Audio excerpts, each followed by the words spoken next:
Hello and welcome back to the Rock Chalk Talk channel. My name is Andy, otherwise known as Mr. Brain on the on Rock Chalk Talk. We're gonna go ahead and get started with the video versions of our Q&As that we do before all the games. Joining me today, I have Drew Borsellino from Viva the Matadors, covering Texas Tech. He was able to join me tonight. We're going to go ahead and chat a little bit about the game coming up and what we're looking at for the rest of the year. First of all, how are you doing tonight, Drew? Pretty good. How about yourself? I'm doing pretty good. So, a few weeks ago, Tech was well under 500 in the conference, and it looked like they were nowhere near, having any chance to get to the NCAA tournament. But they reeled off, quite a few wins here recently. What's changed in the last few weeks here to spark Tech's recent run against ranked teams? Yeah, after the loss to Texas, we were sitting at 13-9, and I give it all to Tubby Smith. I believe he probably sat down the team and said, look, if we want to make the tournament for the first time since 2007, we're going to have to make a strong push here, or we're going to have to settle for the NIT. And so I give it all to Tubby. He's made some changes to the lineup since the last time that we played. And so hopefully we can turn it around here and make the tournament for the first time since 2007. Yeah, and for those of you watching, I had to shush some other people coming in from the other room. Um, but yeah, so talking about Tubby though, I mean, what kind of expectation did you guys have when you hired him? I know that there was a lot of people that were saying, Tubby Smith just got fired from Minnesota. Why did we really bring him in? How much are you guys loving that hire now? Yeah, I was definitely thinking that we needed a big name guy to turn the program around. Bob Knight left, and then ever since he was done, our team has been at the bottom of the Big 12. And I think, at the time, I was happy with the hire. He was a big name. He's been there. He's done it. He's been in basketball for a while. He knows his stuff. And so when he came in, people were expecting, it's going to take a few years. No one was expecting it to only take 3 years, but the hire's looking really good. I know Minnesota is pretty upset they let him go. I know they posted an article not too long ago stating how bad it looked, and they compared Minnesota's year this year to Texas Tech's, and it was kind of icing on the cake when we got to play them in Puerto Rico to start off the year, and we beat them. So it was just kind of a good gesture to beat them down there in Puerto Rico. Yeah, I think everybody's been a little bit surprised, just how quickly Tubby's been able to turn it around down there at Texas Tech. I mean, it's not like he didn't really have anything to work with, but bringing in all these young guys, were you guys expecting anything like this in this year, or I mean, is this year's results been a huge surprise to you guys too? Yeah, it's been at the beginning of the year, I projected us to be 17-15 and go 7-11 in the Big 12 and make the NIT. And some people then I kind of got backlash like, no, this team's not that good. We haven't had a winning season in quite a while now. I believe it might be 2010 was the last time we had a winning season in basketball. And so when I projected 17-15, some people were saying, that's not going to happen. That there's no way. And so with that turnaround, I mean, no one was expecting us to make the tournament. You could poll 100 Tech fans before the season, and maybe one out of those 100 would say we're making the tournament. So no one was expecting the turnaround to be this quick. Yeah, especially in a Big 12 of this caliber. Kind of to move into that, I mean, how insane has this Big 12 been this year? We're looking at 7 teams out of 10 potentially making the NCAA tournament. I mean, how impressive? Well, first of all, it's been extremely impressive to see Texas Tech rip off this huge run against all these ranked teams. But I mean, what are your general thoughts on the Big 12 this year and how they're going to be able to do moving into the postseason? Yeah, I mean, when it comes to, when you think of Oklahoma, you don't think of them the first thing you think of is Oklahoma football. So when you see Oklahoma doing what they're doing, Kansas is always at the top. Iowa State's always good. Baylor, I mean, they've been pretty good here recently. So it's just crazy that how competitive the Big 12 is, and on any given night, a Big 12 team can upset one another, and it's proven that it is pretty much the best basketball conference right now. And it's just crazy to think that Texas Tech and Iowa State have the same Big 12 record. I mean, if you were to tell me that before the season started, I would think, oh, Iowa State must be doing horrible this year if they have the same record as Texas Tech. But it's the other way around, and Texas playing lights out at the moment. Yeah, it's been quite insane. I mean, so kind of we've talked about the conference as a whole. I mean, and the last few years, the Big 12 hasn't really shown well in the NCAA tournament, but I'm thinking this year's probably the year that they're going to break through. What about Texas Tech, though? I mean, it looks like they're pretty solidly going to make the tournament unless they just completely fall apart at this point. But how do you see their chances in the Big 12 tournament and then in the NCAA tournament? Yeah, I think I see us winning one of our last three. I'm not sure who it'd be against. It would look like Kansas State, but I see us winning one of these last three. So that would leave us at 19 and 11, probably the 7 seed. And so that will give us that first round matchup against TCU. I like our odds. I mean, TCU played really well the other night against us, but I like our odds to win that first round game. And I would actually kind of prefer to still play in that first round game because this team needs any kind of postseason experience as they can get. And Norrence Odiase will be returning probably Kansas State game, maybe first round of the tournament. So any kind of extra games he can get in, that's great. But I see us winning the first one, and then that second round matchup probably would be against Oklahoma or West Virginia. So I mean, we've beat Oklahoma. We lost to West Virginia by 4. So I feel like Tech. I mean, they could make a run. They could lose in that second round. It's just the Big 12 is so competitive. It's hard to say how they could finish. In the Big 12 tournament.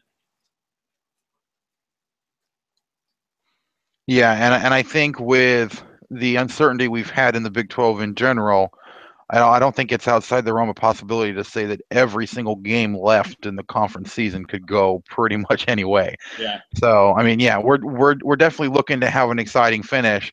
Let's kind of turn our attention to the game coming up on Saturday. Texas Tech has been very successful against a lot of ranked teams. Is there anything just in general that they plan to do you think, to really attack the Jayhawks? Or I mean, is there any kind of specific matchups you're looking towards for them to try to exploit or anything like that? I know the last time we met up, Norrence Odiase, he was in the starting lineup, and so was Devontae Williams. And now Tubby, he's made changes. Odiase isn't in the lineup because of injury, broke a bone in his foot. So we've been rolling out Matthew Temple as starting 5. He's, I guarantee you when you watch the game, they'll say something about rec league, walk on, and being in a fraternity at least 3 times during the game. So we'll have him starting at the 5. And then Justin Gray is in the starting lineup. That's another difference than from the last time we met up. And then Aaron Ross has just been on fire right now. I mean, if he doesn't get Big 12 6 Man of the Year consideration, then he's getting robbed because since Odiase went down, Odiase would start and Ross would rotate in. Now Temple starts, Ross rotates in, and Ross has really stepped his level of play up. He's averaging 15 points a game since Odiase went down, and in the last game he had 25 against TCU. So it's crazy to think that a big man for Tech has been putting up 15-plus points a game and has been the leading scorer in a lot of these previous games that we've been going through. But look for Ross to be kind of our leading scorer, and then Justin Gray and Zach Smith to kind of be there 2 or 3 on that scoring list. And then also, not to mention Todrick Gocher, he's been playing lights out here lately. I believe it was the Oklahoma game, I believe, where he had 21 second half points, and once he gets on fire from three, he'll pull up from anywhere. He'll take some Steph Curry range threes. So look for him. He's definitely providing that senior leadership that this young team needs. It should definitely be an interesting matchup. It's kind of strange to think that the two hottest teams in the Big 12 probably are meeting on Saturday, and of course, there's Kansas up in the lead, but then Texas Tech down tied for 6th, and these are the two hottest teams in the entire league. So let's go ahead and normally we like to do predictions. So what do you think is going to happen on Saturday? Who do you think is actually going to win? How do you think the game's going to go? Are there going to be any surprise performances by anybody you wouldn't expect, or that shaking out? Yeah, like you said, these are the two hottest teams. Kansas's win streak is at 8, and then Tech's is at 5, which if you were to tell me who are the two hottest teams and that Tech has won 5 in a row, that's pretty crazy. And so and I also thought it was weird that the game's at 11 a.m., is a pretty big matchup, and to have an 11 a.m. tip on a Saturday, that's kind of caught me off guard. But I don't think it'll play, still in the Central Time Zone, so I don't think it'll have that big of a difference. But when it comes down to it, I think Kansas is still the better team, and Tech's been just kind of on an emotional high rolling into this game. So unfortunately, I think Kansas will probably pull off the win. I look for it to be kind of a close game, much like the last time that we played, but maybe a little closer. Last time we kind of let the game slip away in the last 5 minutes, so hopefully we'll be able to hang around. But I'll go ahead. I'll say Kansas 77-72. Yeah, I think that sounds like a pretty reasonable score prediction there. What do you think is going to be the biggest matchup in deciding who actually does win? I think it will be Ross and Perry Ellis. Like I said, Ross has been running our offense here lately.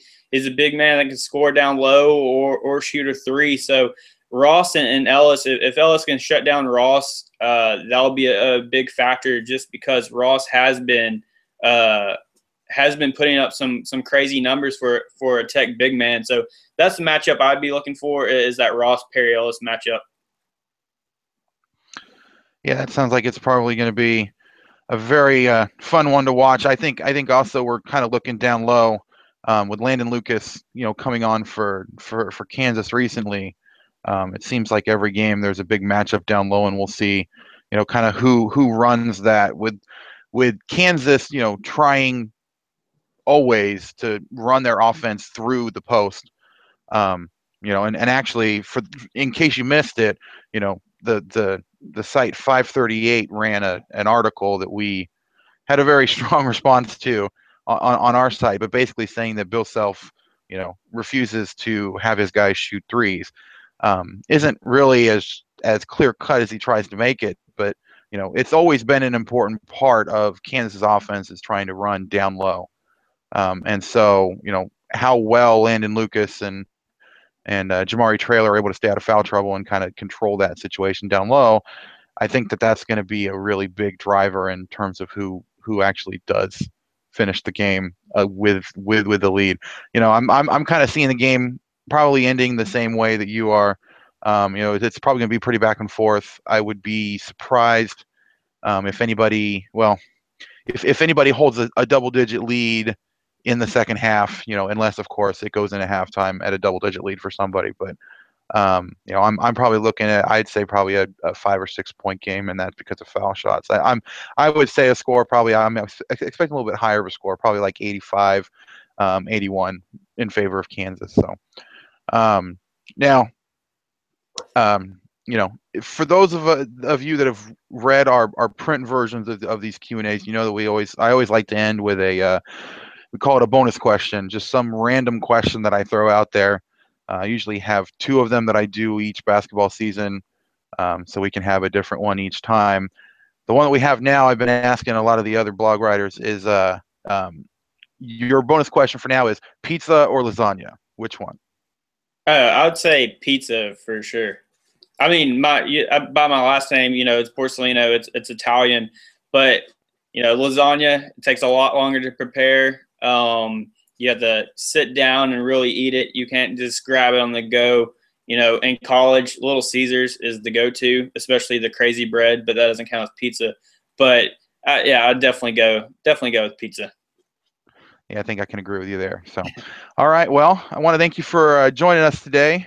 For those of you listening, you can check out everything that Drew and the rest of the staff over there at Viva the Matadors has written about the game. Looks like it's going to be a good one. We'll see you guys again after the game, kind of breaking it down. Thanks again, Drew. No problem. Thank you, sir. All right. Have a good one. All right. Thanks.